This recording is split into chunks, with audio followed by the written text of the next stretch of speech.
Mesdames et messieurs, bonjour. Nono Landou, à partir du village Kashobwe, c'est en République démocratique du Congo, dans la province du Haut-Katanga, où aujourd'hui nous rencontrons pour vous le président Moïse Katumbi, président du parti politique Ensemble pour la République, également président du tout-puissant Mazembe, qui accepte de s'entretenir exclusivement avec nous sur des questions d'actualité qui touchent au pays. Bonjour Président. Bonjour. Comment allez-vous? Ça fait plus de 2 mois que vous êtes dans un village. Je suis dans le village, vous savez, le village a été frappé par les inondations. Je suis revenu aider un peu mes frères de mon village et les villages aussi qui sont à côté du village de Kashobwe, et aussi aider nos frères et sœurs concernant nos routes, parce qu'il n'y a plus de routes. Donc je suis venu dans le village faire ce que je pouvais faire en tant que citoyen congolais. On va évidemment revenir sur ces questions de route et d'inondation. Mais dites-nous, ça fait quand même beaucoup de temps qu'on vous a entendu vous exprimer sur les médias. Pourquoi cela? C'est vrai, vous avez raison, mais il faudrait savoir, le silence est d'or et la parole est d'argent. Moi, je suis un homme d'action. Je n'aime jamais parler, j'aime d'abord réaliser les choses. Évidemment, vous parlez en un jour spécial, on est le 20 mai 2020, une année déjà depuis votre retour d'exil. Et parlez-nous un peu en passant des souvenirs que vous gardez de cette journée et de ce retour-là. Vous n'aviez pas eu peur? Comment vous avez trouvé l'accueil sur place? Vous savez, je voudrais d'abord remercier la communauté internationale, tous ceux qui m'ont soutenu pendant mon exil en Europe, les États-Unis, la France, le pays de l'Union européenne. J'ai eu un grand soutien total aussi de la Belgique, donc de l'Angleterre, de tout le monde, et surtout l'Union africaine aussi. Je voudrais sincèrement dire merci à l'Union africaine parce que, vous savez, c'était un grand combat. Et le plus grand soutien que je ne vais jamais oublier, c'est le soutien de la population congolaise. S'il n'y a pas eu de troisième faux penalty, c'est grâce à cette population. Et elle a cru en ce que je faisais en tant que gouverneur. Si j'avais un mauvais bilan, la population n'allait pas me suivre. Ils allaient accepter que M. Kabila puisse faire le 3e mandat. Quand je suis retourné, il y a des gens qui disaient « Moïse Katumbi n'avait rien fait pour la population, et il sera sanctionné par la population congolaise ». Dans toute la province où je suis passé, j'ai eu le soutien de la population congolaise. C'est grâce à mes frères et sœurs que je suis retourné. Mais le plus important pour moi, c'est que j'ai remarqué, il faut respecter la population. Il faut travailler pour cette population. La population que vous voyez aujourd'hui, elle est en train de souffrir. Qu'est-ce que nous devons faire ensemble en tant qu'opposition, en tant que gouvernement, parce que nous sommes dans l'opposition républicaine pour sortir cette population de la misère. La République démocratique du Congo a pris certaines dispositions pour faire face à cette pandémie. Comment trouvez-vous ces mesures et personnellement, quel est votre rapport à cette lutte? Vous savez, nous devons être une opposition, le gouvernement et la population congolaise, pour lutter contre cette pandémie. Nous devons respecter les mesures barrières recommandées par l'OMS et par les autorités. Nous continuons à sensibiliser. Je remercie les médias, je remercie aussi tous les artistes qui continuent à sensibiliser, et je remercie aussi nos équipes qui sont sur le terrain, à Kinshasa, un peu partout, pour sensibiliser contre cette pandémie. Le grand problème que nous aurons maintenant, après cette pandémie, comment est-ce que nous allons gérer la crise, la famine dans notre pays et l'économie de notre pays et le budget, c'est le plus important. Parce que cette pandémie va passer, mais la population doit continuer à vivre. Nous devons stabiliser notre économie. Vous savez que la faim a tué en Afrique et surtout dans notre pays plus que cette pandémie.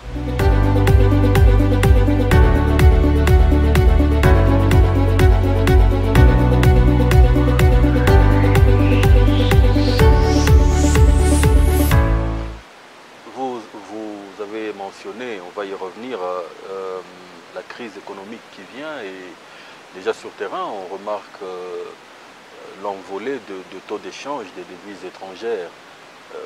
Qu'est-ce qui peut être préconisé pour faire face à cette guerre économique qui commence? Je vais faire marche arrière. Je n'aime jamais parler du passé. Quand j'étais encore gouverneur, le dollar était à 920 maximum. Aujourd'hui, le dollar est à 1900, si je peux dire ça comme ça, 1900, 1925. Le dollar peut aller jusqu'à 2000 si on ne fait pas très attention. Mais le poumon économique de la République démocratique du Congo, c'était le Grand Katanga à l'époque. C'était le Grand Katanga. Mais qu'est-ce que j'avais fait avec mon gouvernement? Quand je suis arrivé en tant que gouverneur, le pays exportait que 8000 tonnes de cathodes de cuivre lent. La Belgique nous avait laissé avec 300 000 tonnes de cathodes de cuivre lent. La Gécamine, à l'époque du PDG Moulendambo, ils sont arrivés jusqu'à 400 000 tonnes de cathodes de cuivre lent. Mais les Congolais n'aiment jamais lire. J'avais pris le code minier et j'ai regardé dans le code minier qu'il y avait interdiction d'exportation de minerais bruts. En ces temps-là, il n'y avait que la Gécamine qui produisait les cathodes de cuivre et il n'y avait pas d'autres usines. Et j'ai pris cette mesure qui était impopulaire mais qui était salutaire pour la République démocratique du Congo. Un jour, les gens vont écrire cette histoire. Et j'ai dit non à l'exportation de minerais bruts. Le gouvernement central m'avait envoyé le ministre Kaboué Loulou pour venir négocier avec moi pour que j'accorde au moins une année maximum. J'ai dit pas question. Être leader, être autorité politique, c'est travailler pour la population congolaise. Qu'est-ce que j'avais fait? J'avais interdit l'exportation des minerais bruts. Pas un jour de plus. Parce que c'est ce qui se passe aujourd'hui. Pourquoi les prix sont en train de baisser? Combien de camions de minerais bruts partent vers la Chine ou d'autres pays? Bon, ça, nous sommes en train de tuer tout ce que nous avions construit avec mon gouvernement provincial. Les investisseurs qui nous ont fait confiance pour venir investir dans le pays. Quand il y a abondance de l'hétérogénéité de l'autre côté, mais le prix baisse. Et les dollars aussi. Moi, je crois qu'il faudrait qu'on interdise cette histoire de minerais bruts. Parce qu'il y a des familles, des politiciens qui sont là-dedans, des gouverneurs qui sont là-dedans, mais on est en train de tuer toute une population. Quand nous avions interdit, il y avait Tenke Fungurume voulait aussi continuer à exporter les minerais bruts, que ce soit KCC, Glencore, tout le monde. Et j'ai dit non, pas question. Quand j'ai quitté en tant que gouverneur de 8000 tonnes de cathodes de cuivre lent, j'ai laissé la province à 1 300 000 tonnes de cathodes de cuivre lent. Et nous étions devenus deuxième producteur mondial. Et si on avait l'énergie, si le barrage Jinga ou d'autres barrages, tout ça, parce que tout était bloqué au niveau de Kinshasa, si on avait de l'énergie, on pouvait être le premier producteur mondial. Là, il n'y aurait pas d'inflation. Pourquoi j'insiste sur ça? C'est un problème très sérieux. Le bilan 2019 jusqu'en 2023, c'est le bilan de l'IDPS. Ce n'est pas le bilan de la coalition. C'est un conseil que je donne à mes frères et au président de la République. Parce que moi, quand j'étais gouverneur, j'avais des gens que je travaillais avec, nommés à partir de Kinshasa. Mais le bilan de la province du Katanga, du Grand Katanga, c'était le bilan du gouverneur de la province, où ça ne marchait pas. Donc, pendant les 5 ans, les gens devaient me juger. Le grand problème aujourd'hui, les mandataires, ça fait plus ou moins, maintenant ça va faire 2 ans qu'on devait changer de mandataire. L'IDPS doit parvenir aussi à gérer, donc à mobiliser les recettes de l'État. Parce qu'en 2023, les gens ne diront pas non, c'était le résultat du FCC et IDPS. Non. Ils vont voir celui qui est au sommet, qui est le président de la République, le commandant suprême. Il est de l'IDPS. Le militant, qu'est-ce qu'ils vont dire? Ils vont dire non, c'est parce que nous étions avec les FCC, mais la population ne va pas accepter ça. Il est temps qu'on change de mandataire. Il est temps qu'on puisse arrêter cette hémorragie-là. L'argent était en train de partir tout le jour. Si quelqu'un sait, M. Nono Landou, qu'il est en train de partir, il faudrait voir ce qui se passe un peu partout dans la République. 80% des recettes sont volées parce que il sait qu'il doit partir. Mais il ne faudrait pas que ces gens partent comme ça. Il faudrait des auditeurs. Parce qu'on ne joue pas avec l'argent de la République. Seriez-vous en train de suggérer ou de demander au président de la République de se désolidariser avec le FCC? Non, je ne suis pas en train de demander de se désolidariser avec le FCC. Je suis en train de dresser un constat qui est réel en tant qu'opposant. Parce que j'ai dit que je vais faire de l'opposition républicaine. Avec ma petite expérience en tant que gouverneur, qu'on puisse, je n'aime jamais l'autosatisfaction, mais qu'on puisse présenter le bilan de tout le gouverneur quand j'étais gouverneur jusqu'à aujourd'hui, qu'on m'oppose le bilan. La population est là pour juger. Je ne veux pas parler de moi-même, c'est très difficile de parler de moi-même. Je suis en train de donner un conseil. C'est bien la coalition, mais le résultat à la fin, c'est le président de la République. Ils peuvent continuer avec leur coalition, mais le grand problème, c'est le social de la population, c'est les infrastructures. Où trouver l'argent? Nous avons de l'argent dans notre pays. Quand j'avais parlé du budget de 100 milliards pendant les 5 ans, les gens se moquaient de moi et aujourd'hui on me donne raison. Mais le grand problème c'est quoi? C'est que je suis en train de dire au président de la République, au Premier ministre, les recettes ont tellement baissé. Si il y a réellement un jour où on doit lutter contre cette pandémie comme en Europe, qu'allons-nous devenir? Qu'allons-nous devenir? Aujourd'hui, déjà avec peut-être moins de 50 décès, l'économie ne marche plus. Mais le jour qu'il y aura des milliers et de milliers, parce qu'il y a des pays comme l'Italie, la France, où ils étaient arrivés à 1000 morts par jour. Mais avec notre économie, soyons quand même sérieux. C'est un conseil que je suis en train de donner. Je ne suis pas là pour diviser les gens, mais le résultat, le bilan, c'est le bilan du chef de l'État. Justement, parce que nous sommes en train de tourner autour de la crise de la Covid-19 et ses conséquences économiques entre autres. Mais vous, personnellement, qu'avez-vous fait de concret pour aider jusqu'à présent? Vous savez, on est en train de faire beaucoup de choses. Je n'aime pas parler de ce que je suis en train de faire. Il y a mes jeunes qui sont à Kinshasa. Il y a un peu partout à l'est du pays. Nous avons envoyé du matériel. Et nous continuons encore à envoyer du matériel.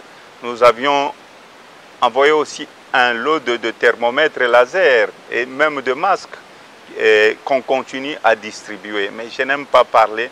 Vous savez, moi, je suis un chrétien. Mais parfois, il faut parler de ça, malheureusement. Il ne faut pas oublier la population à cause du Covid. Le Covid est là, nous devons vivre avec, nous devons lutter ensemble avec, que ce soit l'opposition, que ce soit le gouvernement. Nous devons être unis pendant cette période. Nous devons cesser la haine. Nous devons travailler pour que le pays puisse aller de l'avant.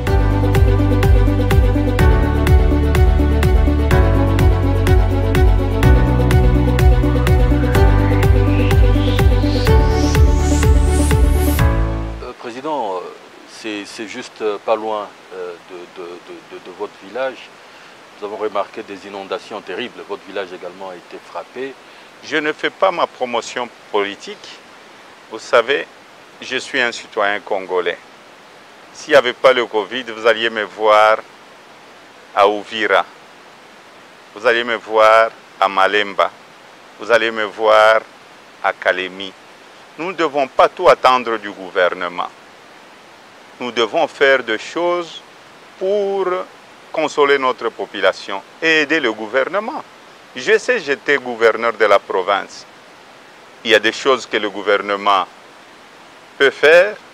Il y a aussi les choses que nous devons faire en tant que citoyens congolais. L'amour du prochain, c'est quoi? Est-ce que j'ai interdit à d'autres personnes d'aller aider dans leur village ou d'aller aider les autres villages environnants? Non. L'amour du prochain, on apprend ça tous les jours et le Christ nous a laissé ça. Aimez-vous les uns les autres. C'est le plus important pour moi. Donc, ce que je suis en train de dire ici, si M. X ou M. Z, M. F peut faire quelque chose dans son petit coin, je crois que nous allons épauler le gouvernement. Et en plus des inondations, il n'y a plus de routes. Toutes nos routes que nous avions laissées, par exemple, ici dans le Grand Katanga, n'existent plus. On vous a d'ailleurs vu marcher les pieds nus dans l'eau sur une route. Vous savez, j'étais en train de marcher pour montrer aux autorités qu'il ne faut jamais rester dans le bureau. Et il ne faudrait pas dire non, ça ce sont des routes nationales ou des routes qui n'appartiennent pas à la province. Quand j'étais gouverneur de la province, avec mon gouvernement provincial, mais M. Nono Landou, vous étiez témoin, nous, on quittait Lubumbashi le matin pour arriver à Dilolo le même jour. Combien de bus ont croisé le matin de Lubumbashi à Dilolo? Le bus partait de Lubumbashi à 6 h pour arriver à Dilolo vers 16 h. Le bus quittait Lubumbashi pour arriver à 6 h du matin pour arriver à Kalemi à 22 h. Mais aujourd'hui, toutes ces routes n'existent pas. Et je me rappelle ce que ma mère me disait, que le mot entretien n'existe pas dans nos langues congolaises. J'ai laissé de routes, que ce soit de Lubumbashi jusqu'à Kapanga, que ce soit de Lubumbashi jusqu'à Mitwaba, de Lubumbashi jusqu'à Uvira avec le projet Proroute, parce que le gouvernement provincial avait préfinancé aussi au début sur le projet Proroute. Alors, qu'est-ce qui restait? Et nous avions laissé des ateliers. Et ces ateliers ont été répertoriés. La maintenance seulement, là où il y a des bourbiers. Mais il ne faut pas oublier d'où viennent nos produits agricoles. Quand j'étais gouverneur de la province, prenons la route de Kasumbalesa jusqu'à Kolwezi. Les camions faisaient combien de temps? 2-3 semaines pendant la saison de pluie. Après, c'était plus ou moins 5 heures. Mais c'était avec l'argent de la province. Hein? Ce n'était pas avec l'argent sino-congolais. J'ai construit le pont de Lualaba avec mon gouvernement provincial. J'ai construit la route avec l'argent du péage. Et cet argent du péage, tout était budgétisé quand on était encore dans le Grand Katanga pour que, après Kolwezi, qu'on aille jusqu'à Dilolo. Comme ça, on serait relié avec l'Angola.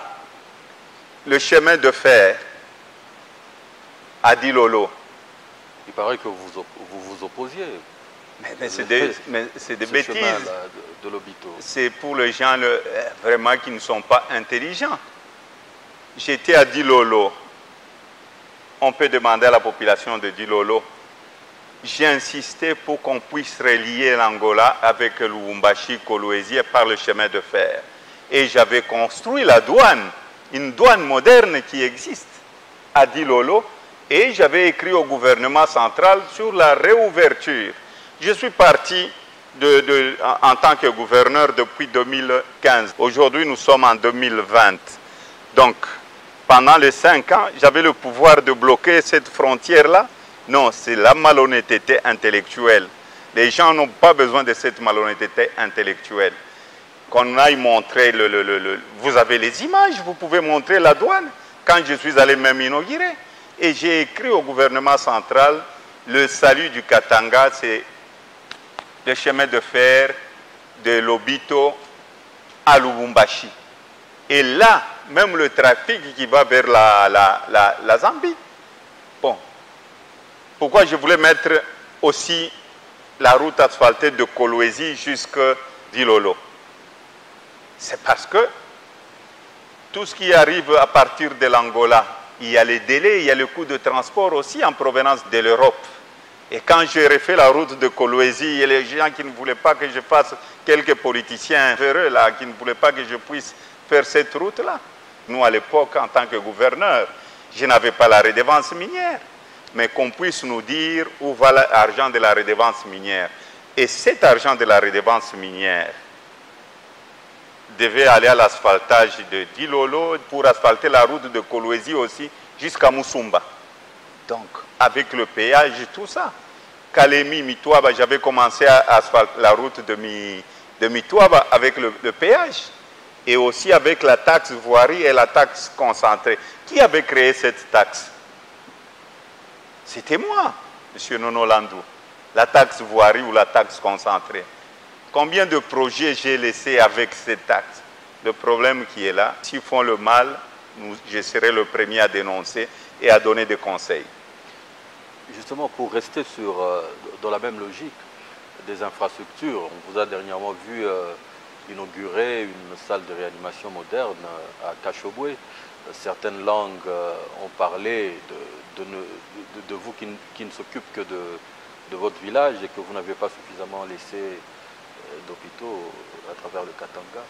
En tout cas, je ne veux même pas énumérer le nombre d'hôpitaux, la réhabilitation des hôpitaux. L'hôpital Sendoué, j'ai réhabilité l'hôpital Sendoué, j'avais laissé le projet aussi. On vient de l'inaugurer. On vient de l'inaugurer, ce sont des projets que j'ai laissés en cours, mais vous avez les images. Et j'avais hypothéqué la taxe de la frontière de Kasumbalesa. On avait déjà fait une grande partie. Je peux énumérer quelques hôpitaux. Si je dois revenir à votre question. 1. L'hôpital du cinquantenaire à Lubumbashi, l'hôpital de Kipushi, la réhabilitation de l'hôpital de Sakanya, la réhabilitation de l'hôpital de Kolwezi Mwangeji. Et j'avais demandé à KCC de construire aussi un hôpital à Kolwezi à l'époque.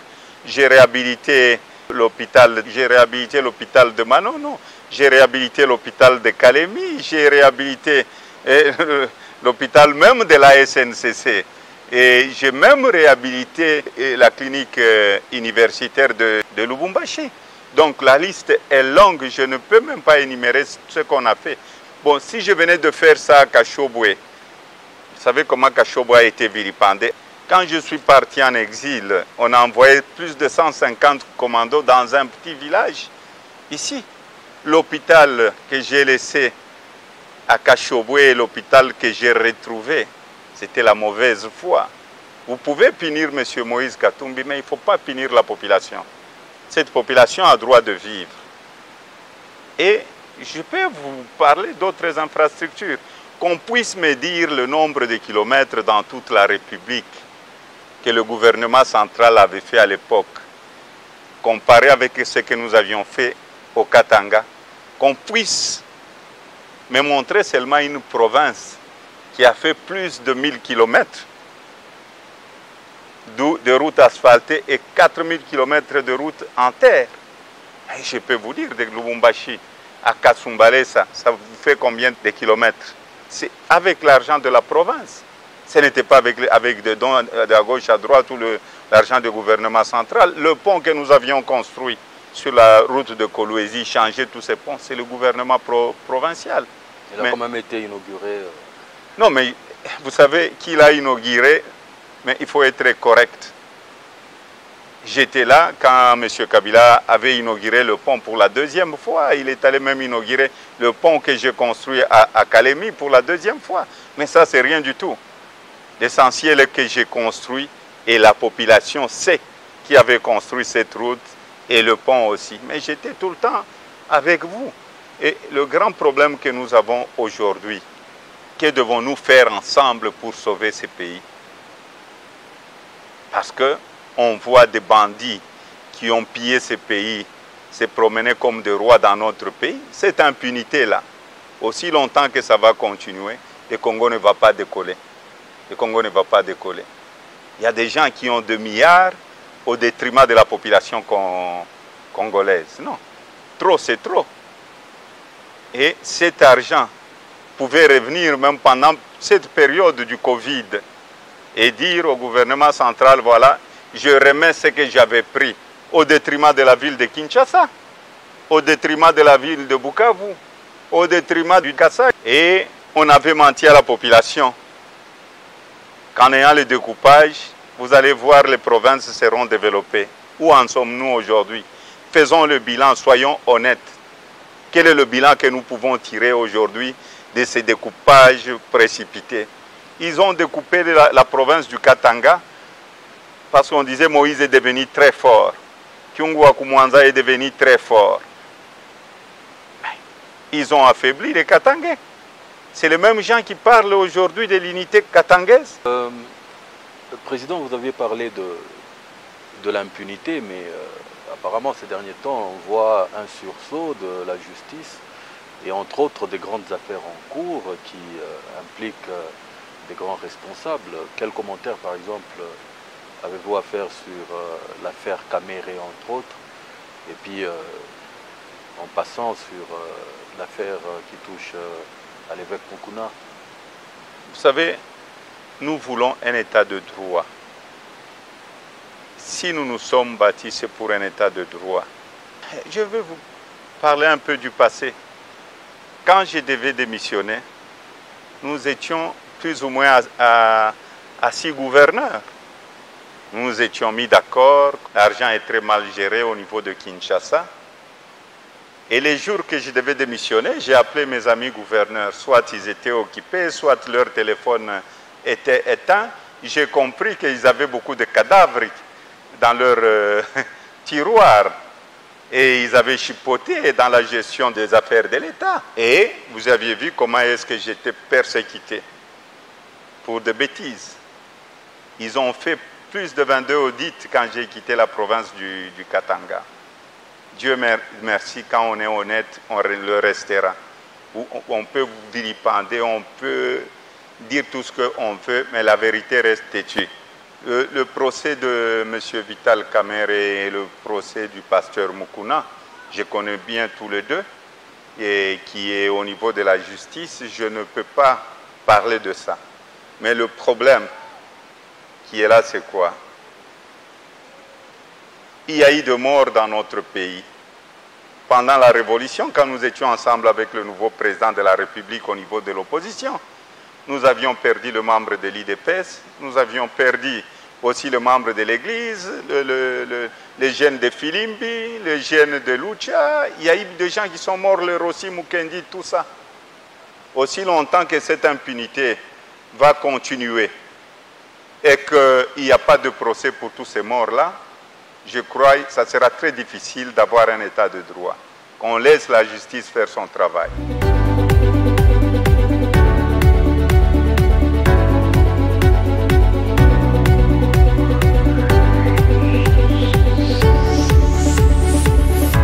Récemment, votre plateforme électorale Ensemble pour le changement avait été mutée en parti politique Ensemble pour la République.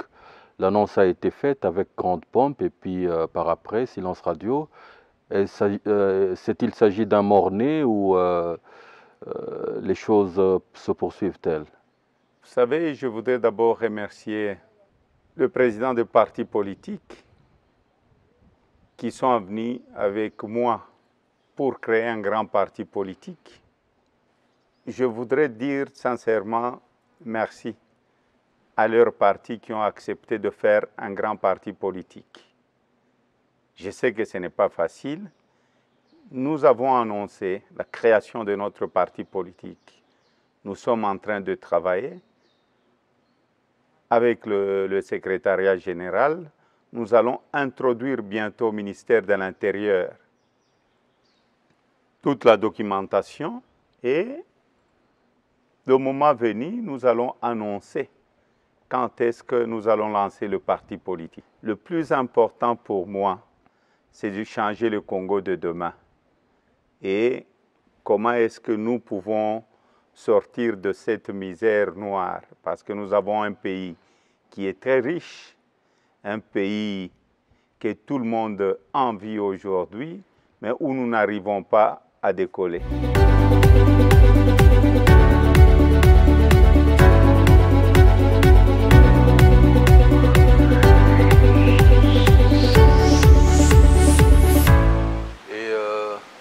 Par rapport à cela, il y a quand même des gens qui pensent que l'opposition est inexistante actuellement en RDC. Qu'est-ce que vous leur répondez? L'opposition est là. Je crois que la Mouka existe encore. Je sais que vous allez parler peut-être de la Mouka. Oui, justement. Mais il y a des problèmes dans chaque famille. C'est à nous de les résoudre. C'est ça même la démocratie. C'est ça même le socle de la démocratie. S'il y a des divergences, c'est à nous de montrer notre maturité. Nous sommes dans la Mouka, nous sommes là, et que l'opposition est là. Et l'opposition, pendant cette période doit travailler main dans la main avec le gouvernement pour lutter contre cette pandémie.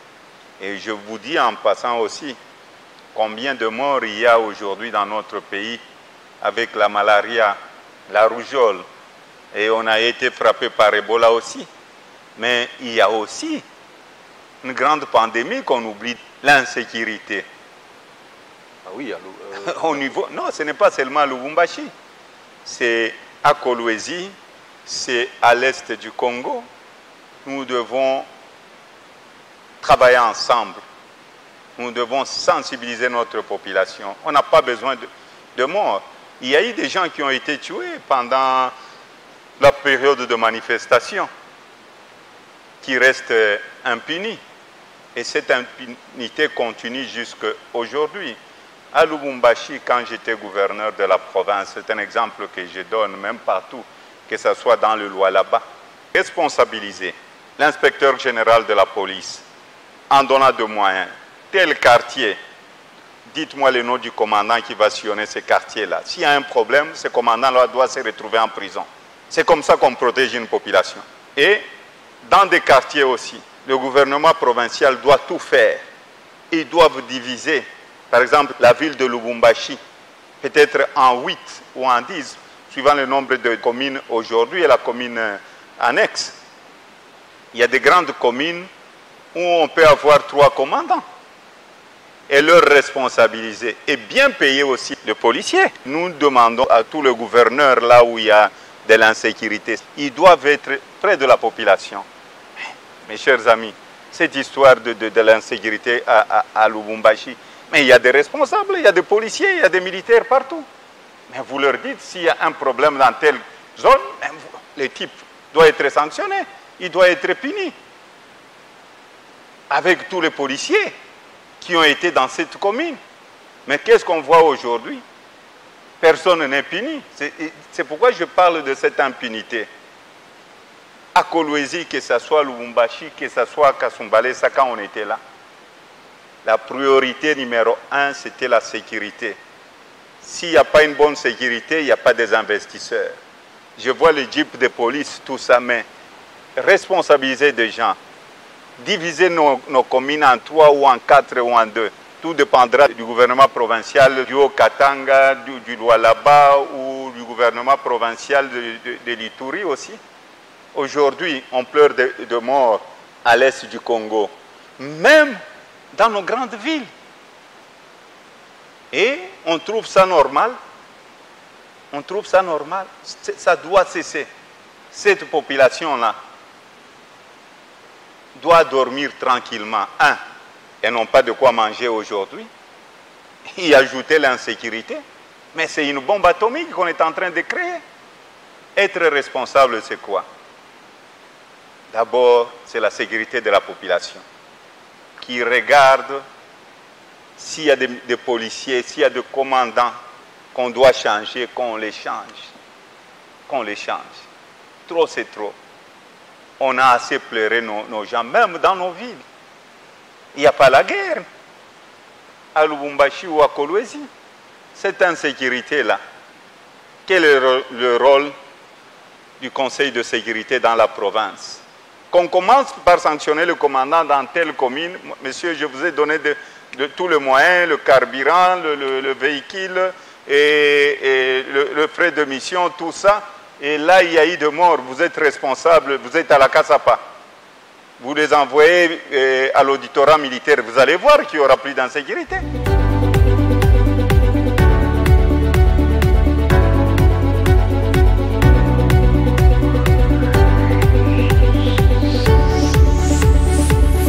Vous aviez mentionné tantôt la Mouka. Est-ce qu'on peut savoir le genre de relation que vous entretenez actuellement avec, entre autres, Martin Fayoulou, Jean-Pierre Bemba?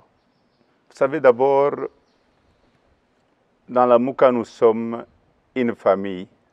Dans une famille, il y a toujours des divergences, même dans nos propres maisons. C'est à nous de montrer notre maturité. Le plus important pour moi dans la Mouka est que le pays puisse aller de l'avant, qu'on puisse faire quelque chose dans la Mouka pour aider le gouvernement à faire mieux. Nous sommes tous frères, mais il y a toujours des petits problèmes à gauche, à droite. Nous sommes en train de les résoudre. Il faudrait cette maturité politique. Il faudrait que la démocratie aille de l'avant. Dans la démocratie, et M. Nono Landou, il y a parfois des petits problèmes. Président, c'est aujourd'hui une année depuis votre retour d'exil et l'opinion sait que c'est largement à cause du régime Kabila que vous aviez été contraint à cet exil. Quelles sont vos relations actuellement avec M. Kabila lui-même? Vous a-t-il contacté récemment? Avez-vous échangé? Je suis un homme très constant dans ce que je fais. Je ne voulais pas qu'on touche à la Constitution. Vous savez, les gens nous condamnent aujourd'hui, qu'on a travaillé avec l'ancien régime. Oui, j'ai travaillé avec l'ancien régime. Mais même quand j'étais avec l'ancien régime, j'étais un morceau dur. J'étais en train de dénoncer tout le mal parce que je voulais un état de droit. Je voulais le respect de la Constitution. Je voulais un état de droit réel. Et c'est pourquoi j'avais lancé qu'il ne fallait pas accepter le troisième faux penalty. Et les Congolais ont beaucoup souffert. Et j'avais dit à M. Kabila à l'époque, un jour de plus, après 2016, c'est un mort de plus. Et il pouvait éviter ça. Il pouvait être le père de la démocratie. Qu'est-ce qu'il a gagné en essayant de rester 2 ans encore au pouvoir? Au contraire, il nous a légué la désolation. Aller profaner même nos églises pour le pouvoir.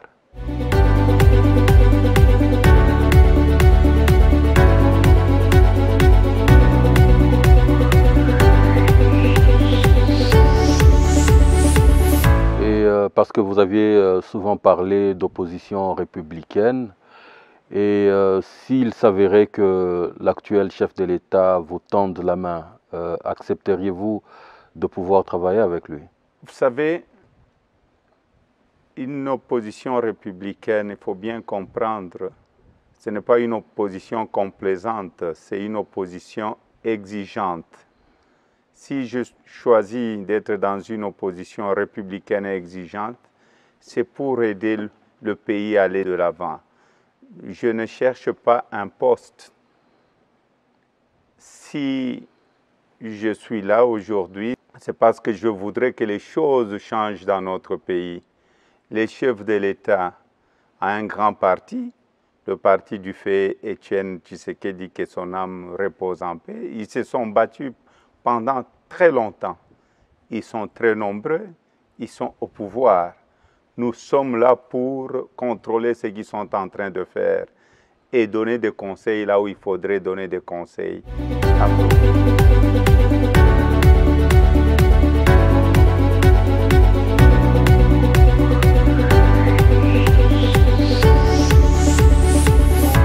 Les dernières élections présidentielles en République, pas seulement présidentielles, en général, les dernières élections ont quand même été très contestées. Que pensez-vous, quelle sera votre contribution pour éviter à ce que les prochaines élections en 2023 ne subissent le même sort? C'était des élections chaotiques parce que le FCC ne voulait pas partir. Vous savez, il faut respecter la Constitution. Si M. Joseph Kabila avait respecté la Constitution et partir en 2016, il serait un grand président. Il serait le père de la démocratie.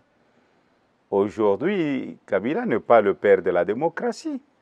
Il y a eu beaucoup de morts, nos frères et sœurs qui sont morts pour le combat, pour que M. Kabila ne puisse pas avoir le 3e mandat et pour que nous puissions aller aux élections.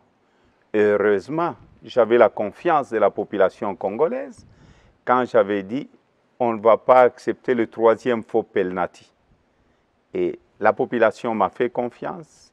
Si j'avais un mauvais bilan, la population n'allait pas me suivre. Nous avons lutté avec nos frères et sœurs pour qu'on respecte la Constitution. Pour moi, c'est une grande satisfaction, mais le combat continue. On ne peut pas continuer à avoir des élections chaotiques dans notre pays. Il faudrait beaucoup de réformes au niveau de la CENI. Il ne faudrait pas qu'il y ait de complaisance. Parce que si on a une élection, une vraie élection transparente, c'est lors que le pays va décoller.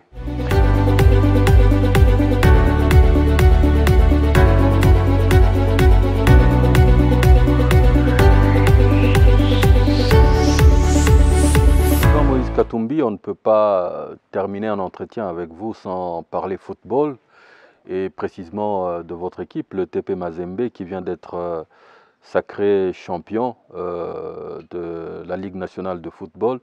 Donc après que le championnat ait été arrêté pour cause de Covid-19. Mais là également, il y a des mécontents qui pensent que vous avez été favorisé. Vous savez, c'est tout à fait normal qu'on ne peut pas satisfaire tout le monde. Ils doivent voir d'abord le résultat, qui regarde le nombre de points entre le premier qui est Mazembe et le deuxième. Il y a une différence plus ou moins de 15 points. C'est comme le Paris Saint-Germain en France. Il y avait une grande différence entre le premier et le deuxième. Est-ce que la décision en France, quand le Paris Saint-Germain a été sacré champion, est-ce qu'on a favorisé Paris Saint-Germain? Non. Il y a le problème de cette pandémie et on a le nombre de matchs joués avec une différence de 15 points. Mazembe allait sortir champion. On allait peut-être avoir même une différence de 30 points. Le problème qui est là, c'est quoi? C'est la vie de nos supporters. La propagation du coronavirus en Italie, c'était dans un stade lors d'un match de la Champions League. Vous voulez qu'on puisse contribuer aux morts dans notre pays? Dites-moi s'il y a des compagnies aériennes qui font Kinshasa-Lubumbashi ou Lubumbashi-Goma ou Lubumbashi-Bukavu. Et nous arrivons à la fin de cet entretien, Monsieur le Président. Un mot de la fin à l'adresse de la population.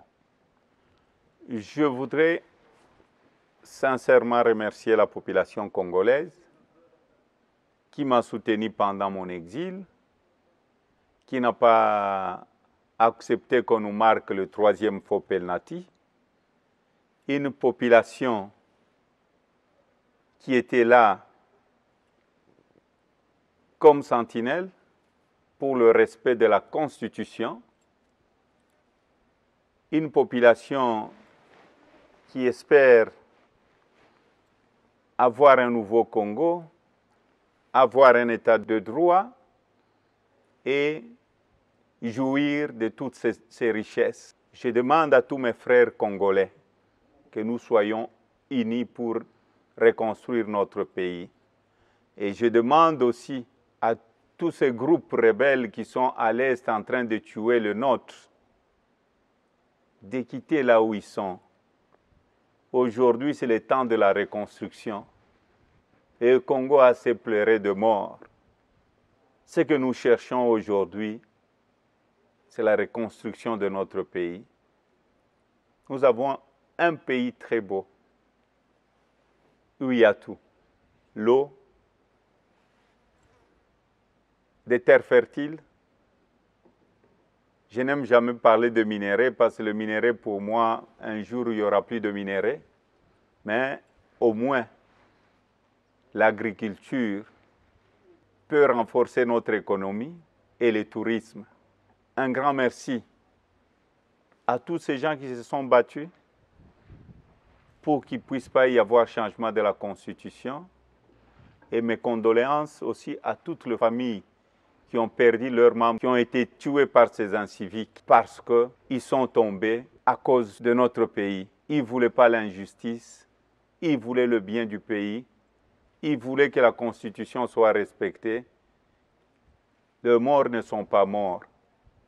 Que le bon Dieu puisse le recevoir dans son royaume et qui continue à intercéder pour notre pays, que nous puissions avoir un beau pays. Merci beaucoup. Leo anakuwa mtu mubaya, vizuri vyote munasaulika, ke atarudiaka, kwabo atarudia. Atumbi kama mwena kufikia, ikupe imani, siku ni moya, utarudia. Lubumbashi mzima tutakupoka.